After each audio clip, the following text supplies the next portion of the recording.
We have a story about a California lawyer. His name is Stephen Eggleston, and he is actually suing the law firm he works for because he claims that he was asked to attend a nude retreat, and when he refused to do so, his firm punished him by cutting his pay and by yelling at him. Now, he claims that the retreat that he was forced to go to, which he declined to go to, by the way, was the New Warrior Training Adventure. And he says that his employer first told him about it, but wouldn't give him the details about the retreat. So then Stephen Eggleston said, all right, well, I'm going to go online and research it for myself. When he researched it, he said that he found out that men would be holding hands and walking naked, blindfolded through a forest. Then they would sit nude in groups of 30 to 50, passing around a wooden dildo and giving lurid details of their sexual history. So, of course, Stephen was not interested in attending such a retreat. He declined to do it, and after he declined, he says that his employers completely cut his pay to the point where he wasn't making any money. Now he's suing the firm because of that. Now, at first I was like, no way. There's no retreat that does this, and there's no way an employer would force an employee to go to this retreat.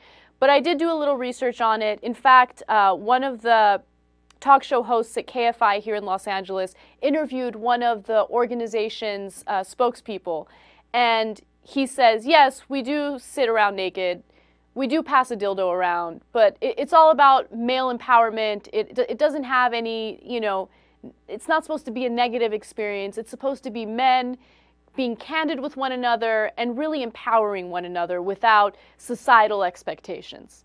So, Cenk, are you going to attend the New Warrior Training Adventure anytime soon? Hell no. I think this, this is a male dominant office, and I think it would be a good experience for you guys to go hold hands in the buff and pass around a wooden dildo as you talk about your sexual experiences. As you were telling this story and you said the guys are holding hands, I started to think bloop, bloop, bloop, bloop. And then you said, then they're all naked. And I was like, bloop, bloop, bloop, bloop, bloop, bloop. Right. And that was before they started touching each other's penises. Right. Look, the part about touching one another's penises, that's not supposed to happen. Now, this attorney says that on the website it said something about men grabbing one another's penises. A spokesperson for this retreat said, no, that's not true. Genital touching is not supposed to happen. It's not supposed to take place. But although they do pass around a dildo, and it's supposed to be like I don't know what it's called, but when you go to a group and you pass around like a talking stick, I guess it's a talking stick, and as soon as somebody has a hold of the dildo, that's when they know that it's their turn to speak. Where do they hold the dildo? Wrong. That's disgusting. No, come on. Are you kidding me? Look, you're telling me, first of all, there's no way in the world I'm getting naked with a bunch of other guys and holding their hands and sitting in a campfire and then telling stories about our sex life. It's inconceivable under any circumstances. But then the holding of the dildo and the possibly touching each other's private parts, this is madness. It's not even Sparta. But there's no way. And then, so does this lawyer have a good case for cutting his salary because he wouldn't go hold a dildo while being naked with another dude? Of course! That's like the best case in the history of mankind. Right. I'm really surprised that any employer would even consider something like this.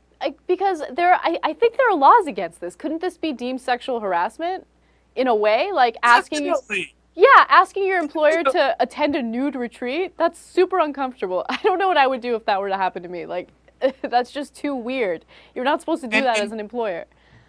Yeah, and this is supposed to be like manly and stuff, right? And not gay. But dude, I mean, come on. If it wasn't gay, I wouldn't have the dudes holding the dildo. Okay? I mean, no.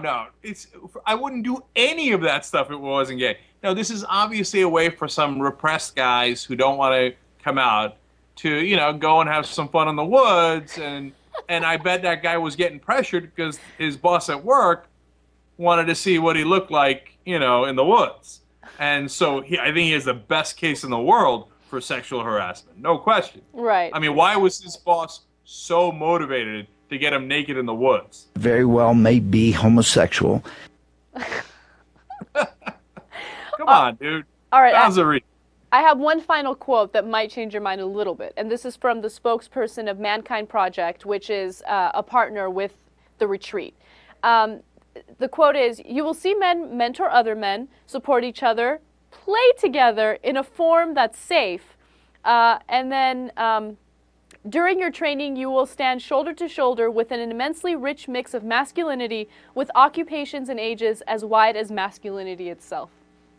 Oh, bloop, bloop, bloop, bloop, bloop, bloop, bloop, bloop. So there'll be a lot of wide masculinity there, as mentioned by the spokesperson. You say, we've got a lot of wide masculinity over there, and we're going to stand shoulder to shoulder and play with each other. What, gay? What? What do you mean gay? What do you mean? That put me in trouble.